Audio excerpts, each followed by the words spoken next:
My guest today is the inimitable Michael Hill-Smith, Australia's first Master of Wine and founder of iconic Australian vineyards, Shaw & Smith, Tolpuddle and MMAD. Welcome, Michael. Thank you so much for joining me. Nice to be here so early. Yeah, I know. So I'm just going to get straight into it. What was it like growing up at Yalumba? Privileged and picturesque, I think, is the answer. If you've been to Yalumba, you realise that it is a sort of an estate and all of the families lived there in this sort of slightly wacky feudal kind of existence, which was strange. As a kid, it just seemed very normal that you would live and have a castle. Which is, if you remember the front label of Yalumba, I mean, that's the castle. So we were always banned from the winery, and we were certainly banned from going up at the top of the castle. Sure, but we found ways. Yeah. So it was just the most amazing playground. It was. I still remember the smell of grapes. Yeah. I know that sounds a little twee, but I really do. The activities of vintage, the smell, it's the smell of my childhood. Yeah. What was the family dynamic like? Look, everyone lived, as I said, everyone lived, on the South Fork, Dallas, kind of estate. But everyone got on really well. Everyone was sort of unified by what needed to be done. We were a wine family. I'm sixth generation wine producer.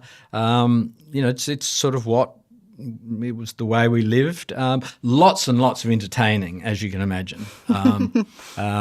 Everything from, the resting cricket teams because they used to have the Sunday off of the Adelaide Test. And everyone from, James Mason to Prince Philip to people, it was just a sort of constant. So I don't know, it just seemed very normal. So I think my love of food and wine and entertaining, came from that. You did work at Yalumba too for a few years, didn't you? Was that your sort of first job in wine, or what was your first job? My first job in wine was working on the bottling line when I was 13 years old. And I always thought it was interesting because you actually would pray that your own bottling line would break down because it was such repetitious work. No, I worked there 10, 12, longer, Robert and I were sort of the bright, the younger ones. Yeah. We were on the board together. Many of the, more interesting changes of direction happened. It was quite an important part of my life. Yeah, cool. So despite growing up in one of Australia's first families of wine, you cite Len Evans as one of your greatest influences. What was your relationship with Len? My father introduced Len to the Australian wine industry. Oh, wow. Yeah. Back in the mid-50s. And in those days, I think Len was the head of the Australian Wine Bureau, which was a sort of promotional agency. I think at one stage, I think he was writing 14 columns a month under 12 different names. So it was those days. So, no, I knew Len. I mean, I knew Len from when I was about 4 or 5. Yeah. And he had a huge role we adored him. Absolutely adored him. He was, for a small man, he was extraordinarily charismatic. He just filled the room. Yeah.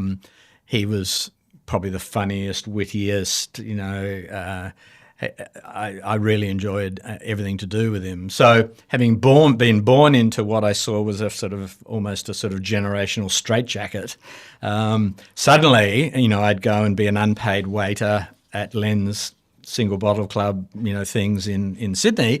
And I thought, God, how much fun is this?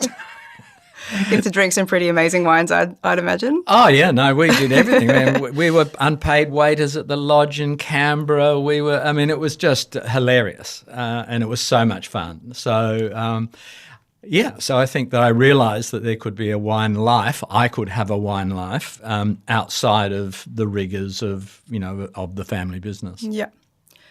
And then, so around the mid-'80s, you decided to pursue the Master of Wine qualification, and it wasn't offered in Australia then. So what was the sort of process, and why did you decide to do it, and what was the process?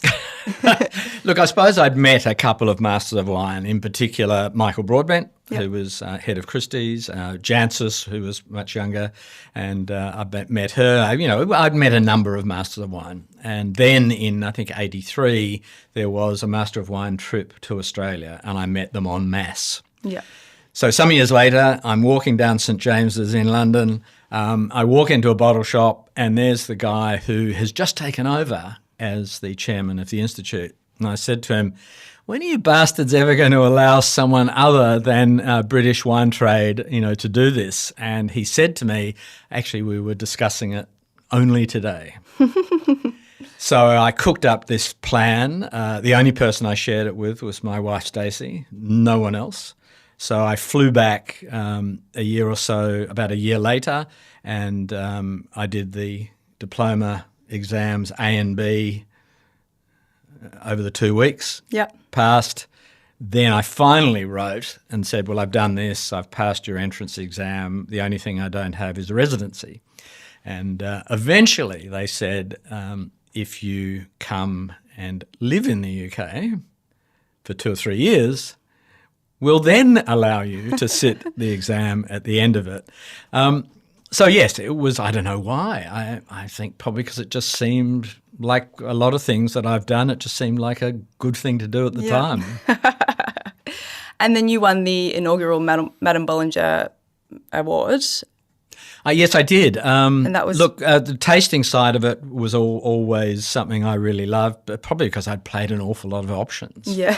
Australians play options, and, we played a huge amount of options. So when it came to identifying, like a sort of highly trained drug sniffer dog out at Sydney Airport, your ability to be able to pick wines at distance was... Anyway, it's interesting. So, I did win the Bollinger Award, which was terrific. Was that created for you because you'd done so well, or is it just a coincidence that... I think it's coincidence. At that stage, Bollinger were supporting the Institute, as they still do today. They were one of the first major sponsors, and I think they were genuinely excited about it being opened up to, potentially becoming an international organisation. So when I did pass and when I did well in the tasting, I think they were delighted. And you trained as a chef as well at Le Cordon Bleu. Was that around the same time? No, that was 78. 78, right. No, I always loved wine and food, always. Yeah. So I had the opportunity to go to the UK. I enrolled in the advanced diploma at the Cordon Bleu. In those days, it was more about cookery than it was being a chef, to be perfectly honest. But I can't even remember what it was 6 or 9 months. But right. Anyway, I mean, I learned how to make sauces that didn't crack. I learned to make pastry that hopefully did what it needs to do. Yeah. No, it was fun. And at the same time, I was working in various restaurants in London. Yeah, cool. Are you still cooking? Yeah, I cook a lot. Yeah, great. Yeah. So around the mid-80s when you got back from, well, would have been around a similar time when you were doing your Master of Wine, your cousins Robert and Sam Hill-Smith decided to stage a family buyout and buy all the family out of Yalumba. The family coup. The family coup. I think I've heard you say that you were kind of sort of secretly relieved in a way. So can you talk a bit about why that was and I guess what happened? Look, I suppose because I was a child of the 60s, I never felt entirely comfortable about inherited wealth, to be honest, or position. But I really loved wine, and I really, I am enthusiastic about everything about wine. So, yes, at the time it was a bit of a shock. There was a bit of sort of bruising, which stood around for a while. But what it allowed us to do, which was really terrific, was it allowed Robert to go ahead and run Yalumba, which he does extraordinarily well, and it allowed me to do something which is a lot smaller and a lot more sort of that suited me. So I think the outcome has been absolutely of benefit to both of us, to all of us, even though, it had its moments at the time. Are you and Robert still quite close, or? Yeah, no, we get on very well. I think we have mutual respect for each other. I was speaking to Robert yesterday about, some issues in the industry and, he rings me, I ring him. We're still part of the same tired old options group that have been tasting wine for the last 35 years. I think some of them still don't know where Meursault is. Anyway, there you go. And also the kids get on well. So Tildy, my daughter, gets on very well with all of Robert's girls. Yeah, great. So do you have anything to do with Yalumba beyond social? No, absolutely not. No, only because, not for any other reason, is that I'm the sort of person who looks forward. I look forward and look over my shoulder. Yep. So I think the day that we moved out and we started to develop other projects, that was it. And then so you just sort of touched on it, but with the money you made from the buyout, you were able to start Shaw & Smith with your cousin Martin from your other side of the family. Yes, Martin and I had both. Martin was almost sort of our unofficial sort of brother. Yeah. He spent an awful lot of time with my family at Yalumba when he was a kid, and he went off and worked for Brian Crozer in the Adelaide Hills, and then he was a flying winemaker all over the place. We shared even though he's younger than I am, we shared a love of fine wine, and. Like anyone who's sort of in their 30s, you just think, why wouldn't people want to drink my wine? We have absolutely no concept of risk at all. No, well, thank God, luckily for us now. So that was 1989. And did you ever have any hesitations, I guess, about going into another family business? I don't think we saw it as a family business. We just saw it as Martin and I making some wine together and thought it would be fun, which indeed it has been. We hoped it would be successful, which indeed it has been. We hoped we'd make some decent wine along the way, which I think we have. Yep. And it's only now that it's become a family business because we've got family. Exactly. Why did you choose the Adelaide Hills? Probably because being brought up in the Barossa, I have the greatest respect for those wines, and I like Barossa Shiraz. I don't drink a lot of it, but I do. Yeah. I admire it. So I love Riesling. I love Eden Valley. I love those wines from particularly the aged Rieslings from that area. But I think that we just loved what. Brian Crozer's vision of the Adelaide Hills, cooler, wetter, better suited for varieties like Sauvignon Blanc and Chardonnay and, reds that do better in cooler places.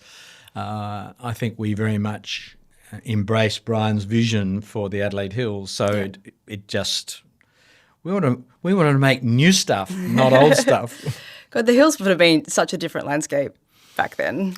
Yeah, well, there was Brian and Brian. And no, there were a few other producers, but the whole vision. I remember at the time people were saying, grapes will never ripen there. Wow. Go and have a look at a map of France. You can, you could have answered that question very simply. So but Crozer had a real vision, and Petaluma back in those days had a real Camelot feel to it. Yeah. There was all sorts of people. There was Martin, there was Andrew Hardy, there was Jacques Lurton from France. There were, all sorts of people were working there and being part of what was one of the most exciting, wine producing areas, and Petaluma was truly exciting. Yeah. So before you bought the site in Balhana, the 10 years before when you started and when you built your own winery, where were you sort of making your wine and getting your fruit from and all those sorts of things? Well, like a lot of Australian producers, you're a bit short on money, and yes, I did have some cash from the Yalumba buyout, but also Martin is a 50% shareholder, and we've always pulled our weight equally. Yeah. We did what everyone else did: is we bought someone else's grapes and we used someone else's winery. Mm-hmm. So the early years, we made the first 2 vintages at Wirrawur. Yeah.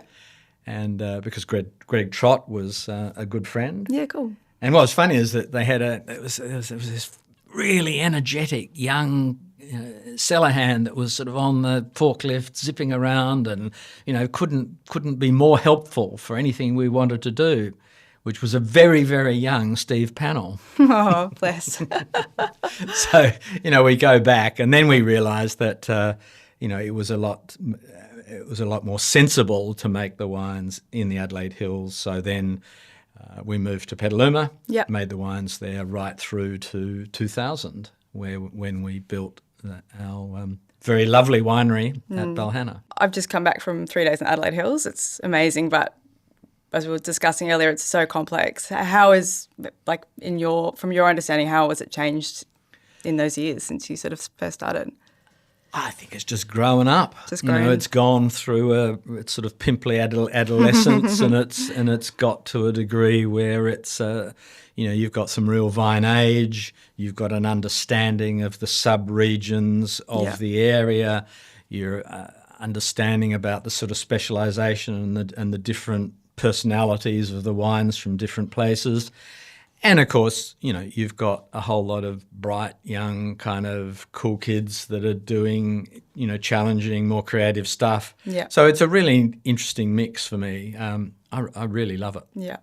And how has Shaw and Smith evolved? Because, you've got quite a few estate vineyards now, and as we were saying before as well, in all these different sub-regions. So, well, you put one foot in front of the other and you end up somewhere. And I think in our cases we just kept on trying to make sort of logical decisions. Yeah. The first vineyard we planted was at Woodside, and that was a pretty good vineyard for us, the M3 vineyard. Yeah, I only just learned that M3 was your brother Michael. Oh, sorry, your brother Matthew and your dad Mark. No, it's actually Martin Michael. Oh, is it? I thought it was your dad. No. Okay. No. So he helped fund the vineyard, but we planted it. Right. And it was a very good vineyard. I think just with warming in the hills, at least the sort of style of wine that we want to make, higher and cooler is our mantra. Mm-hmm. So, as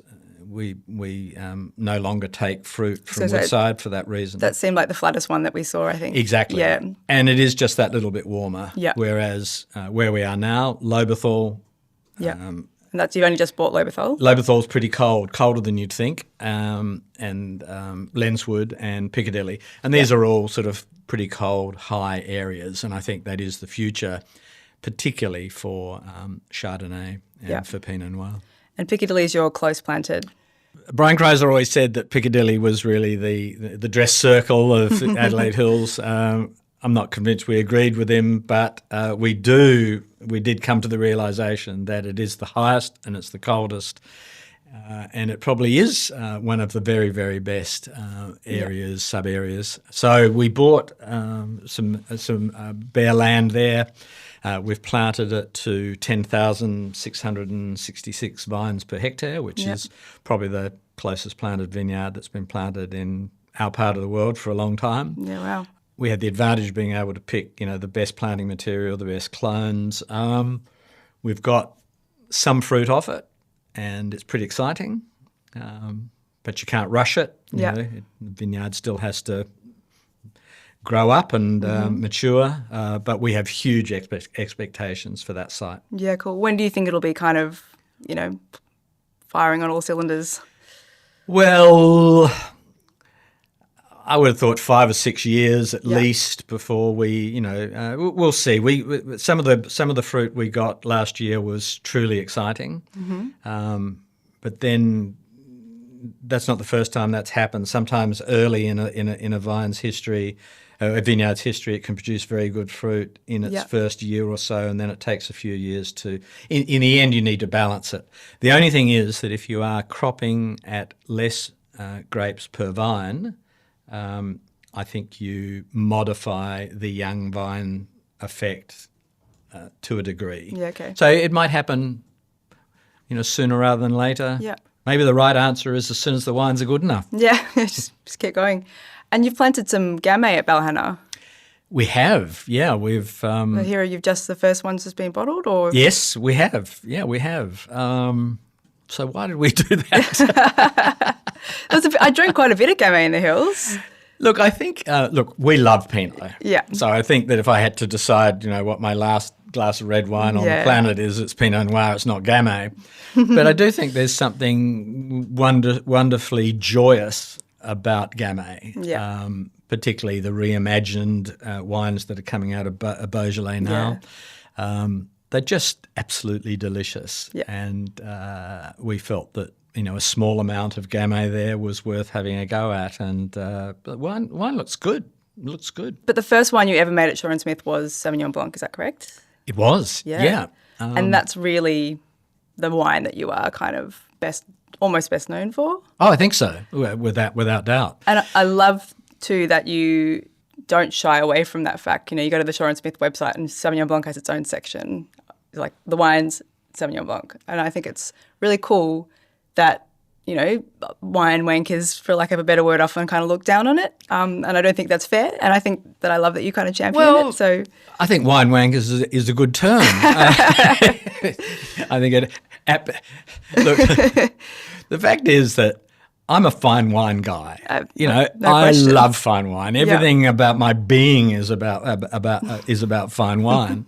But I also realise that there is something joyous about, walking into a wine bar in Paris and having a glass of Gamay or having a glass of Sauvignon Blanc. And my dear friend Oz Clark from the UK, who is a absolute Sauvignon Blanc fiend, he made the observation that there are very few, styles of wine that have brought more joy to more people around the globe than Sauvignon Blanc. Absolutely. So I think you need to look at it, from not every moment is a fine wine moment. Yeah. There are some times where you're just having a delicious, fresh glass of wine full of personality. The sun's out. Cold prawns on the table. Yeah. Like what is there not to love? Exactly. It's like fine dining. You don't want to eat at a fine dining, 3-star restaurant every single night. It's exhausting. But Sauvignon Blanc has been very kind to us. I mean, right wine, right time. Yeah. And I think back to the Cloudy Bay situation in New Zealand and done by an Australian, which I always like to remind my New Zealand friends, Dave Honan. And he really absolutely understood that was the right wine for the right time. Yeah. And, the success has been extraordinary. Yeah. And tell me a bit about the other wine co, because is that sort of a sub-brand of Shaw & Smith, or is that a separate? Whenever I hear the word brand, I sort of shudder, at my core because, I think, oh, God, it just feels, so not what you're doing. But LVMH or Yeah. I like to think that we do... Or range, we'll call it a range. I like to just think we do projects. We just do stuff that's going to be fun and things that we think are interesting. One of the things I've always wanted to avoid with Shaw & Smith is just kind of adding stuff on. Yeah. So Pinot Gris big at the moment, why don't we do one of those? Rosé's big, why don't we do those? Yeah. But that's not us. We want to absolutely specialise on what we think the Hills does best. Like a really good 3-star Michelin, every dish has to earn its place. So we just don't add for the sake of adding. On the other hand, there's a whole lot of kind of cool stuff going on and interesting stuff. So we came up with the idea of the Other Wine Co. as a slightly experimental area which allowed the winemakers to play with some other fruit, evaluate different wine styles, so there's a Sauvignon, for example, wacky Sauvignon under floor. Now that's not going to suddenly pick itself for Shaw & Smith, but is it fun? Yes. Is it an interesting, challenge for us to work out what those look like?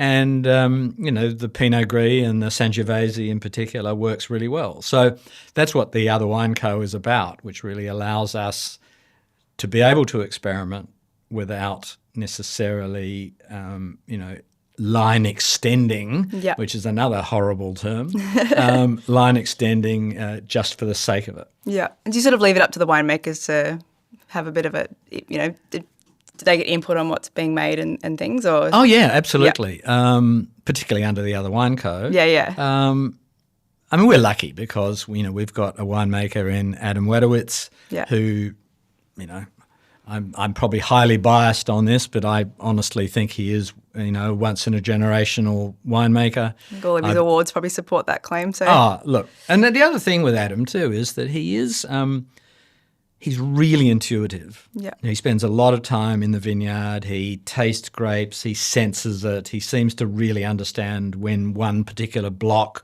or one particular row needs to be picked. He really he's an intuitive winemaker. Yeah. And I think, we have huge belief in him, and he knows that he has our support. Mm-hmm. So together, it seems to work really well. And, I don't think there are that many winemakers in the country that are making, the wines that he is at MMAD in McLaren Vale, Tolpuddle, which is making wines of great individuality. Yeah. And making, terrific wines at Shaw and Smith. So I think his ability to focus, but also, make truly exciting wine across a number of different regions and sites is unusual. Absolutely. So tell me a bit about Martin's cancer diagnosis in 2003. Well, it was a shock. I can tell you, it was a shock. Martin was diagnosed in 2003. He, being Martin, he did announce that he was going to run vintage, from his bed, and that. So we managed to talk him off that particular ledge. And various people came and helped. Jeff Weaver was very helpful, as was Steve Pannell, and everyone kind of rallied around. So I think winemaking. There's all sorts of stuff that happens. Yeah. There's always challenges. There's challenges around. Different seasons, and it's agricultural. Yeah. There's and in this case it was a medical challenge. Yeah. So I think we all just focused on what needed to be done, and the wines were pretty good. Do you think it sort of helped sharpen the focus of what you were doing? No, Martin's pretty. Focused anyway. Martin's pretty focused anyway. No, I think it was good because it meant it wasn't good, but it meant that everyone kind of had to step up. Yeah. But that's sort of what happens every vintage. Yeah. People are not working 4-hour shifts. People are working long shifts. They've got to be all in. They've got to be fully committed. Yeah. And anyway, Martin's he's fit as a fiddle these days, and causing he's always he's always at the winery if he's not travelling. Yeah, and he's over all parts of the business. But of course, these days we have Adam and David Lemire, MW, who are joint CEOs. And that's an interesting exercise and seems to be working, pretty well. Mm-hmm. Although it's uncommon to have joint CEOs. Let's talk about Tolpuddle. Mm. Bought that in 2011. Let's just open this because it's as well. Got a Tolpuddle right here. It's just begging to be opened. Thank you. Thank you. Yes, 2011. What's the story? The story was that we were just not really. We weren't in the market for anything. We just kind of went to Tasmania. We were interested. We'd heard there was some really good stuff happening down there. We ended up tasting some wines with Dredgy. Yeah. The Chardonnays that we liked all came from a vineyard called Tolpuddle we'd never heard of. all the Pinots we liked came from a vineyard called Tolpuddle we'd never heard of. And 3 months later we owned a vineyard called Tolpuddle. So it was interesting because I'm a relatively I like to think I don't make emotional decisions, but I probably do. Martin is an absolute attention to detail person, and so people were really surprised that we made such an emotional decision to buy Tolpuddle, and without really thinking who was going to run it, where the wines were going to be made, and what success might look like sometime down the road. We just loved the whole idea of it. Yeah. And I think because it had this sort of serendipity, slightly sort of emotional side to it, it's made it all the more fun. What was it about the wines that you tasted from the vineyard that made you just go? Because do they still look similar, or I imagine they're probably quite different back then. The Chardonnays all had a bloody lot of acidity. Yeah. And I always think back to James Halliday, and James always explaining to people that there is something called Tasmanian acidity. Yeah. And Tasmanian acidity is not like acidity from other places. It is high and sometimes confronting. And you can see it particularly. It's probably why it's such a wonderful place to grow sparkling, of course, because of the acidity. So the Chardonnays always had, quite high acidity, and you see it in the Pinots as well. Yeah. But I think for us, the Chardonnay, let's take one step back. To truly understand Coal River and that part of Tasmania, you need to understand that it's cold and dry. Yeah. And because it's cold and dry, it means that you're going to have quite high acidity because of the climate, but also you're going to have long hang time for the fruit. So you end up getting really a lot of flavour development, and you have this sort of strange combination of high acidity and a core of intense flavour in the mid-palate. And I think that's what makes those wines so interesting. Yeah. So what sort of state was the vineyard in when you got it, and what have you done to it since? Look, the vineyard was in reasonable condition. It had been run, basically, had been set up to grow expensive grapes for bigger companies. Yeah. A large percentage of which was sparkling. So I suppose like anyone running a vineyard, it's about trying to get a return, and, they weren't making wine themselves, they were selling grapes, so it was slightly different. So it was in pretty good order until we really had a closer look, and by that stage we owned it anyway. Yeah, yeah. So things that we've done, we've put new fencing in, we've put new frost protection in, we've changed the way we put the fruiting wires on the trellis, we've pulled out and replanted some of the sparkling wine clones that were never going to make the transition to table. Yeah. We endeavoured, we began this huge soil improvement program to really try and increase the natural health of the soil. It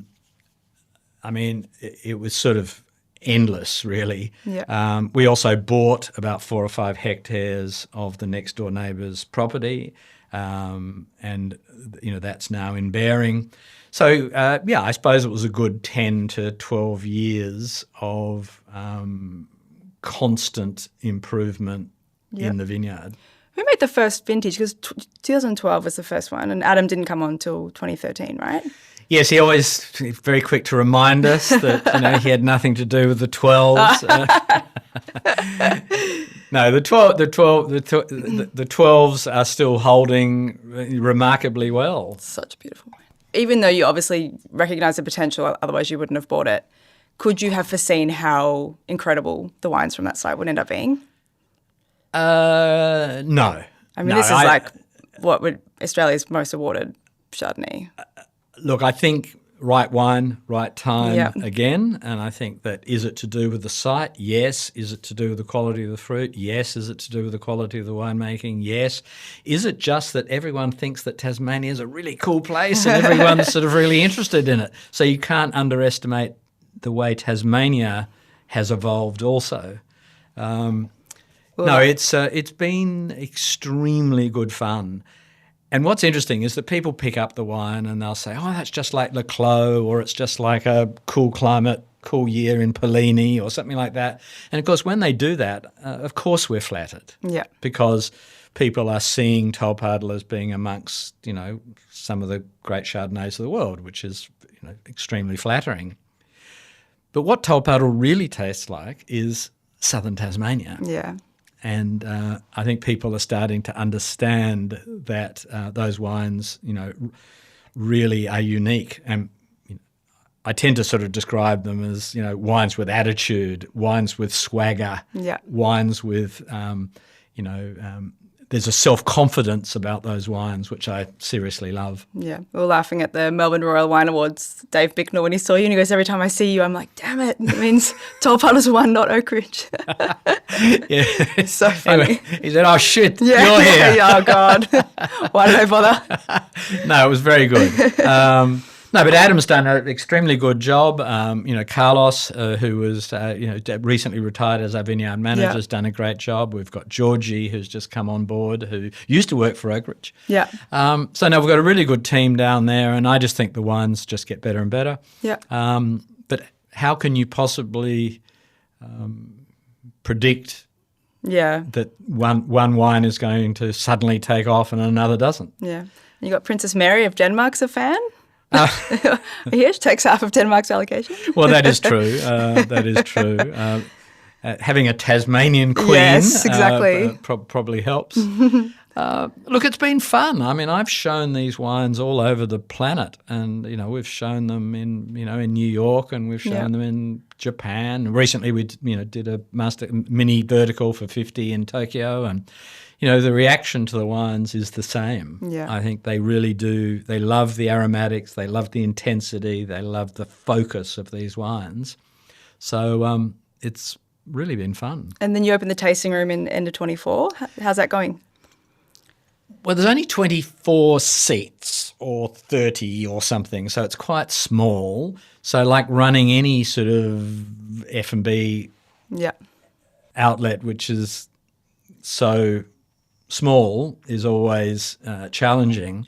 But we managed to get Pip, and Pip was a former F&B director from Mona. Yeah. And she's a Len Evans graduate, and a Wesset teacher and a wine judge, and she's just fantastic. Yeah. So I have to say she has taken a lot of the sting out of trying to run a F&B outlet remotely. Yeah. From the mainland or the Big Island. So no, it's so far so good, I think, is the answer. Yeah. So somewhere between Tolpuddle and MAD, you've brought Adam and David on as co-CEOs. With MAD, was that something that they drove as a project? Yes, MAD was what they drove as a project, because we'd said to them if they could find a project which really excited them, and they could convince us of the excitement as well, and we could share, that we'd love to do something together. So MAD is exactly that. I mean, it's probably a little bit more literal than we ever expected. Michael, Martin, Adam, David, MAD, but each owning 25% of the business. I suppose McLaren Vale wasn't on at the front of my brain, but Adam's a McLaren Vale boy. Yeah. He used to play football. He used to play for the McLaren Vale footy team, and so he was brought up there. And I think there's something about Blewett Springs, which is that higher, slightly cooler part of McLaren Vale with their iron-rich sands, that is particularly well suited to Grenache. Yeah. The Shiraz off that same site was planted in 41, the Grenache in 39. So, it's an old vine play. Yeah. And even the Chenin Blanc, which was planted in 64, was an absolute, we weren't looking for Chenin Blanc, but once we realised how good it was, and secondly, how much interest there is globally in Chenin Blanc, whether or not it's in South Africa or Sauvignon or... Having a moment for sure. Exactly. Yeah. So, no, it's been good. Have you made any changes in that vineyard, or? We're probably giving those gnarly old vines a little bit more love than perhaps they've had over the years. Yep. But we are doing a few other things there. We are planting some more Chenin Blanc because the interest is very high, and that's come from the original Western Australian clones. We're actually planting it this week. And then we've got a small amount of Mataro Mourvedre going in. Yeah, cool. And when I was talking to Adam, I said, well, where would you like your Mataro to come from? And he said, well, if I could get my Mataro from anywhere, it'd be Wendouree. So, Wow. so I rang Tony Brady and said, is there any chance of getting some cuttings off your, original Mataro block at Wendouree? And Tony, being Tony, said, yeah, of course. Oh my God, that's amazing. So now but also what makes it even cooler, I mean, is it possible for it to be even cooler? But to make it even cooler, we're actually growing it on single sticks. Oh, cool. So it's really almost medieval the way it's being. So we have made some changes, but what I like about the projects we do is we like them to be really tightly considered. Yeah. So at the moment, MAD has 4 wines. We've got our single vineyards, but there's only 3 of them. Tolpuddle is only got 2 wines. Yeah. We really like the idea of trying to focus in on what the site does best, try to keep it as simple and as focused as possible. So with the Mataro, would that be a varietal wine, or would that be you're going to do a GSM situation? No idea. Just see what happens. No, it's more a question to say, do you want some Mataro down here? Absolutely. Yeah, go for it. No, I don't know. I imagine that if you blended some Mataro in with some Shiraz, as they do at Wendouree, it gives a bit more structure, gives a bit more tannin, a bit more muscularity to the wine. So that's a possibility. Answer is don't know. We'll see what happens. So do MAD and Tolpuddle have winery facilities, or is everything made at Shaw & Smith? Everything's made at Shaw & Smith. Yep. Because Shaw & Smith, we've spent a lot in recent years making sure that we've set it up as best we can. So the equipment is terrific. There's lots of small batch fermenters. So there's a choice between open wooden fermenters, open cement fermenters, stainless, differing sizes. We've got sorting tables. Even though it's a small winery, it's set up in a way that for a winemaker, it's paradise because you've got kind of the choice of what you need. So every time we think about, should we be making the wine somewhere else or building say, well, we've already got a terrific winery. Yeah. McLaren, Vale and Adelaide Hills are quite close. If you were going to build another one, would you do something in Tassie? Martin and I have great unity in most things. On this particular subject, we have very, very different views. Martin, quite rightly, believes that we already have a perfectly nice winery in the Adelaide Hills. By picking fruit into very small crates, then putting them into air-conditioned trucks. The fruit arrives at Shaw & Smith about 36 hours later, at about 4 degrees or 5 degrees. So with I was going to say minimal juicing, but kind of no juicing. Yeah. I can't believe how well it arrives. So from a purely pragmatic viewpoint, it works. Yeah. I just can't help but thinking that that Tolpuddle's now more than $100 a bottle, and once it gets to 150 or wherever it ends up, I do think issues of provenance start to come into play. Probably takes the pressure off building a winery at the moment because we have a very beautiful tasting room, and people feel that you can have the experience. Yeah, they can still be in the vines, tasting the wines. Who knows? Feels like just. Again, I was in Tassie a few weeks ago, and there's a lot of wineries that need little producers that need space. So, I think any addition to the scene. You are so correct. There are a number of challenges around Tasmania, but one profound challenge is just the lack of wine production space. Yeah, and even with the new one, so we went and looked at Jake Sheedy's new place, which is incredible, but he's already full. Jez Deneen, again, full, it's just... Sounds. Oh no, Tasmania is absolutely. Everyone wants to make wine in Tassie, but the reality is it's actually not that easy.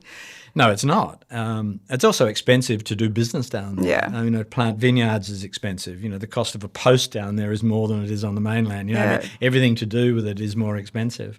But it is such an exciting proposition, Tasmania, even though it's 1% or 1.5% of the Australian total, which is extraordinary. Yeah. But in quality terms, it really is important. Yeah. I mean, look at the results at Melbourne Wine Show recently. All Tassie. Tassie absolutely cleaned up. Absolutely. So in your mind, are these three businesses, not only use the word brands, what wineries, are sort of within the one, are they quite separate in your mind, or are they sort of all sit within the Shaw and Smith kind of banner? No, I think they all need to be seen as separate. Yeah, I think they are. And sometimes when we show them all together, it's pragmatic to do so, but it's not always best to. Yeah. I think if anything, if someone says to me, is Tolpuddle yours and Martin's? And I go, yeah. And they say, I didn't know that. Well, for me, that's great. Cool, yeah. I mean, we don't hide it, but I think they all have different personalities. They have different aspirations. Yeah. And they should have. Absolutely. You're back in a family business now, kind of undeniably, but it's obviously very different because you've got Adam and David involved at that sort of senior level. Was part of that decision to avoid another family dynasty kind of? That's a very diplomatic question. Or was it no, the answer is no. Martin and I have always believed in that Shaw and Smith should be meritocratic. Yeah. We should hire the best people to do the best job that they possibly can. I've seen around the world so many cases where the idiot son. Yeah. Nepo babies. Yeah, exactly. So Martin and I have always really believed that everything should be based on merit. Yeah. Reality is, however, we've got two children. Or we've got two children that are involved in the business. Yeah. Martin has Ella, and Matilda is with me, and they're both very good at what they do, and I think they've got a lot of talent. But, for example, our family rules are, first of all, if you want to come into the business, you have to have done a degree somewhere. Yeah. You then have to have gone to work for a minimum of 5 years for someone else. Cool. Then you join the business and you do a year immersion. And a year immersion means you're on the bottling line. Yeah. You're pruning grapes.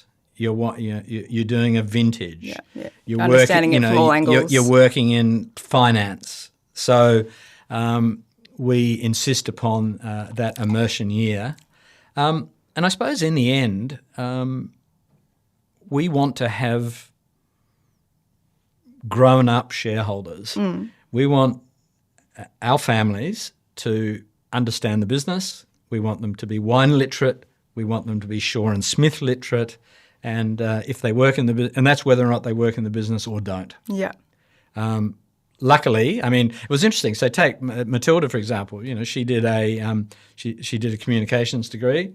She then did a year with one of the best communications companies in London, and did Domain Clarence Dillon and all sorts of things like that. She then did 5 years with Berry Brothers before coming back. Yeah, wow. So that's kind of what we expect. Yeah. So we try and avoid the Nepo baby syndrome where we can. I do like that term. It's such a now term, isn't it? Nepo baby, yeah. That's cool. That's great. So, yeah, well, I imagine then your experience this time of a family business is very different. Look, I mean, there will always be a challenge amongst any family business, whether it's in wine or anything, is that there's always a transition Yeah. But I think we do it in as grown up fashion as we possibly can, and as I said, it is based upon merit. Yeah. Yeah. Cool. How has the Australian wine industry in general changed or evolved, and also the image of Australian wine overseas? How has that changed? I think one of my great disappointments is that we haven't made more progress in establishing Australian fine wine internationally than we have. Yeah. Obviously, Penfolds are Penfolds, and, you look at Penfolds or you look at, Hill of Grace, and, there are a number of wines, Grosset, Polish Hill. There's a number of wines that have iconic status internationally. I just feel that we've never made better wine in Australia than we do now. There's more diversity. The wines, there's more diversity of style. There's more regions. The wines are just better. Yeah. Because I first started judging in 1980, and seriously, the change in quality and diversity is extraordinary. The fact that we haven't managed to promote that or advocate that stronger is really a disappointment. Yeah. And the fact that in some, I was in the US last year, there are some restaurants that don't have one Australian wine on. What can we do about that? Well, if we go right back to my mentor, Len Evans, Len's view was that you simply put the best wines that we produce in front of as many influential people as you can, as regularly as you can. Yeah. And I think that works. Yeah. But you need people to embrace on just how exciting those wines are. So, for example, I think McLaren Vale Grenache is getting is finally starting to get a little bit of a toehold now. Yep. Basically because the wines are terrific. They're so great.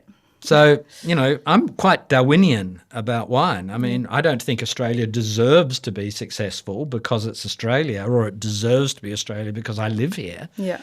Australia deserves to be exciting because be successful because we're making some really great wine. So, yes, we need to be doing much more, both domestically. People need to be more excited by what's happening here, and certainly internationally. Yeah. I think we put a lot of effort into what we do. We try very hard. I think there are some very interesting projects that we're doing, and I hope that the wines that we're making, bring people joy and pleasure. Yes, they absolutely do. Awesome, Michael. Thank you so much for joining me. Pleasure. Thanks for listening to the Halliday Wine Companion Podcast. Thirsty for more? Join the Halliday Wine Club for premium 95+ point wines delivered monthly. Visit winecompanion.com.au or check the show notes to subscribe.